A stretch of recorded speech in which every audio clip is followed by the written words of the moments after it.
देखिए, कांग्रेस की आपने बात की। कांग्रेस तो यहाँ प्रत्याशी ही नहीं है, उनको प्रत्याशी नहीं मिला ढूंढे कि वो चुनाव लड़ा सकें। समाजवादी पार्टी के एक प्रत्याशी आए हैं मैदान में, वो भी सिर्फ निकाय चुनाव में।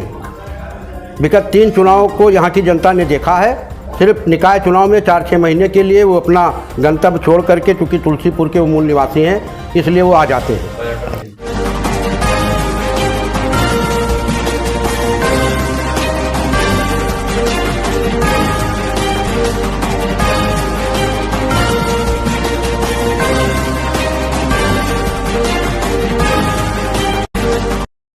MD अनीस के साथ आप देख रहे हैं GDS TV न्यूज़। इस वक्त आदर्श नगर पंचायत तुलसीपुर में मैं मौजूद हूँ।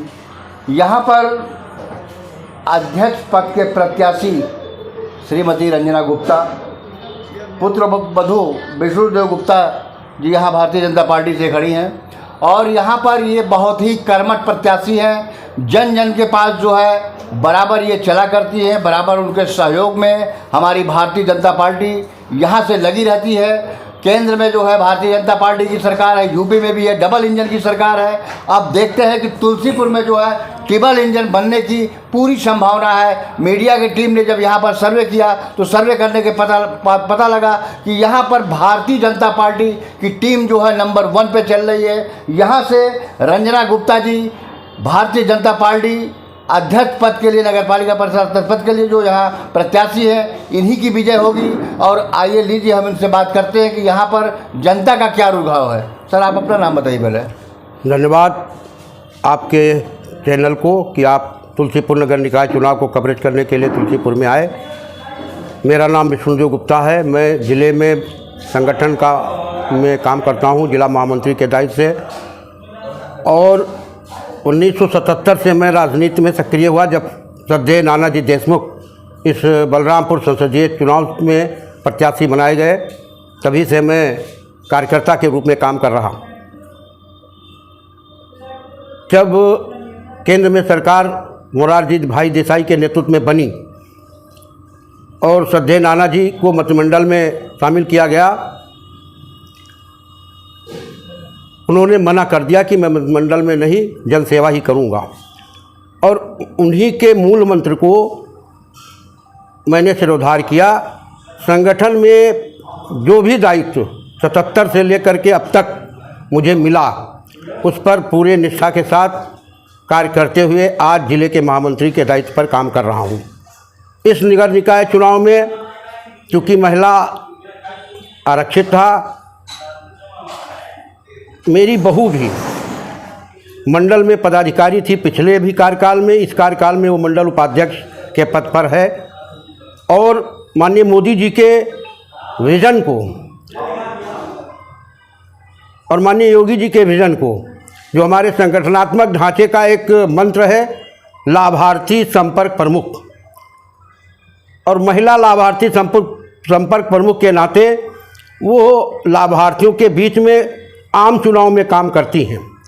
चाहे वो लोकसभा का चुनाव रहा हो, चाहे विधानसभा का चुनाव रहा हो, लाभार्थियों से संपर्क करके और सरकार की योजनाओं का जो उनको लाभ मिला है उसके प्रेरित करके आम चुनाव में भाजपा प्रत्याशी को विजयशील दिलाने में उन्होंने अपनी भूमिका अदा की। और इस नाते से पार्टी ने उनके आवेदन पर विचार किया।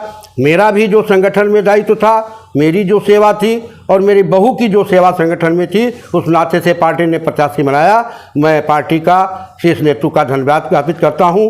और अभी आपने स्वयं इस बात को कहा है कि पूरे नगर में एक वातावरण है भारतीय जनता पार्टी के पक्ष में, और आने वाले 4 तारीख को कमल के फूल पर सभी लोग मतदान करने जा रहे हैं। इस बार कमल का फूल इस नगर निकाय में खिलेगा, ये मेरा मानना है। ये बताइए कि भारतीय जनता पार्टी जो है इस वक्त सब दे रही है, सारे जनता को जो है बराबर सहयोग कर रही है, लोगों को, गरीबों को जो है राशन मिले, उज्ज्वला गैस की व्यवस्था है, मतलब भारत सरकार की जितनी व्यवस्था है, यूपी केंद्र की जितनी, यूपी सरकार की जितनी व्यवस्था है, सब जनता को मिल रही है। लेकिन समाजवादी पार्टी और कई नेता, कांग्रेस पार्टी के लोग भाजपा में हिंदू मुस्लिम क्यों करते हैं, इसको आप बताइए। देखिए, कांग्रेस की आपने बात की। कांग्रेस तो यहाँ प्रत्याशी ही नहीं है, उनको प्रत्याशी नहीं मिला ढूंढे कि वो चुनाव लड़ा सके। समाजवादी पार्टी के एक प्रत्याशी आए हैं मैदान में, वो भी सिर्फ निकाय चुनाव में। विगत 3 चुनाव को यहाँ की जनता ने देखा है। सिर्फ निकाय चुनाव में 4-6 महीने के लिए वो अपना गंतव्य छोड़ करके, चूँकि तुलसीपुर के वो मूल निवासी हैं इसलिए वो आ जाते हैं, और चुनाव के दरमियान वो मतदाताओं के बीच में एक भ्रम की स्थिति पैदा करके चुनाव को प्रभावित ही करना उनका एक लक्ष्य रहता है। चुनाव लड़ना या समाजवादी पार्टी को विजय श्री दिलाना उनका लक्ष्य नहीं है। जो लक्ष्य है उसको जनता बहुत करीने से भांप चुकी है, और इस बार उनका ये मकसद कामयाब होने वाला नहीं है। भारतीय जनता पार्टी के पक्ष में ही सभी सारे लोग मतदान करेंगे। वो जिस मिशन में लगे वो मिशन उनका कामयाब नहीं होगा, मैं ऐसा मानता हूँ। यहाँ पर तुलसीपुर में देखिए कि पूजनीय स्थान देवी पाटन मंदिर जो है बना हुआ है। यहाँ पर लोग दर्शन करने के लिए दूर दूर से लोग आते हैं, और यहाँ पर हमारे उत्तर प्रदेश के मुख्यमंत्री योगी आदित्यनाथ जी जो है बराबर इसका जो है भ्रमण करते हैं, बराबर जो है तुलसीपुर की जनता के बीच में आते हैं, और यहाँ पर उनका कार्यकाल जो है बहुत ठीक ठाक है। जनता जो है उनसे बहुत प्रभावित है। लेकिन यहाँ पर कुछ देहातों में आप चले जाइए, देखिए मतलब कुछ शहर के किनारे देखिए नालियों की व्यवस्था थोड़ा सा कुछ मतलब गंदगी भरी रहती है, कुछ गरीब को जो है आवास की व्यवस्था नहीं हो रही है। अगर आप यहाँ से जीतते हैं, भारतीय जनता पार्टी यहाँ से पूर्ण बहुमत वोट से जीतती है, तो ये गरीब जनता के लिए आप क्या विकास करेंगे? देखिए, अभी आपने कहा कि ये पूज्य योगी आदित्यनाथ जी महाराज का एक दूसरा घर ही है, और उन्होंने बलरामपुर में जनसभा में इस बात को कहा भी, हजारों हजार जनता के बीच में कहा। जो शक्तिपीठ है वो 12 योगी पंथ महासभा का, और उसके संरक्षक हैं पूज्य योगी जी महाराज।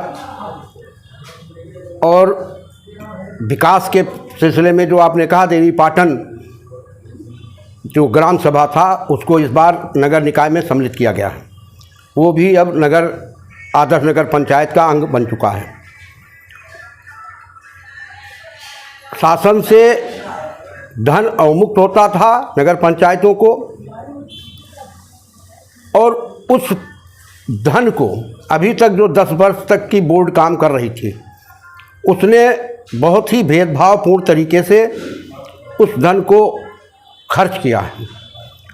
जो खड़ंजे गलियों में या सड़कों पर या क्या नाम से पटरियों पर लगाए गए, सिर्फ 5, 6, 7 महीने के अंतराल में ही उसे उजाड़ कर फिर दूसरा लगाया गया।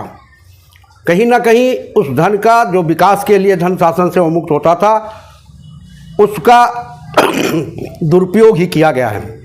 अगर सही मायने में सरकार की मंशा के अनुरूप उस पैसे का उपयोग किया जाता तो तुलसीपुर में जो आपने अभी ये समस्या बताई वो नहीं रह जाती। पुरानी बाज़ार में जो सड़क आप देख रहे हैं वो सड़क, चाहे आप पुरवा में जो सड़क देख रहे हैं, बैरागी पुरवा का सड़क देख रहे हैं, पुरानी बाज़ार की सड़क हमारी जनसंघ पार्टी की जब बोर्ड थी, स्वर्गीय राजकुमार लाल श्रीवास्तव जब यहाँ से चेयरमैन थे, उनके कार्यकाल में बना था, और 25 साल तक वो सड़क जस की तस थी। इधर 20-25 साल में वो सड़क गड्ढों में तब्दील हुई है, और उधर अब ई रिक्शा तक जाने को नहीं कर रहे हैं। उस तरफ पूर्ववर्ती बोर्ड की ध्यान बिल्कुल नहीं गई। पूर्वा में लोग नारकीय जीवन व्यतीत कर रहे हैं, पूरा मोहल्ला गंदगी से भरा पड़ा है, नालियों की व्यवस्था नहीं है, पेयजल की भी वहाँ शुद्ध व्यवस्था नहीं अभी पूरी हो पाई है, पूर्वा की सड़क भी बिल्कुल जर्जर सी हुई है। अगर जनता ने हमको मौका दिया तो इस सब दिशा में मेरा प्रयास होगा, और इस नगर को एक सुंदर नगर, स्वच्छ नगर बनाने में मैं पूरी मेहनत से काम करूंगा। यहाँ पर तुलसीपुर में आप देखिए कि आदर्श नगर पंचायत तुलसीपुर में जो है भाजपा की सीट जो है बहुत पूर्ण बहुमत वोटों से यहाँ निकल रही है। यहाँ पर रंजना गुप्ता जी नगर पालिका की चेयरमैन बनेगी, और यहाँ पर उनका कार्यकाल जो तुलसीपुर में बचा खुचा है वो इन्होंने वादा किया, मीडिया के सामने बताया कि जितने भी पूर्वा में हो गए, मेन रोड कहीं अगर ख़राब है, कहीं गलियों में जो है कहीं कीचड़ भरा हुआ है, नालियाँ भी सफाई नहीं हुई है, उसको मैं जीतूँगी। जीतने के बाद जो है उसका पूर्ण तरीके से ठीक ठाक से काम करूँगी। मैं GDS TV news MD Anil.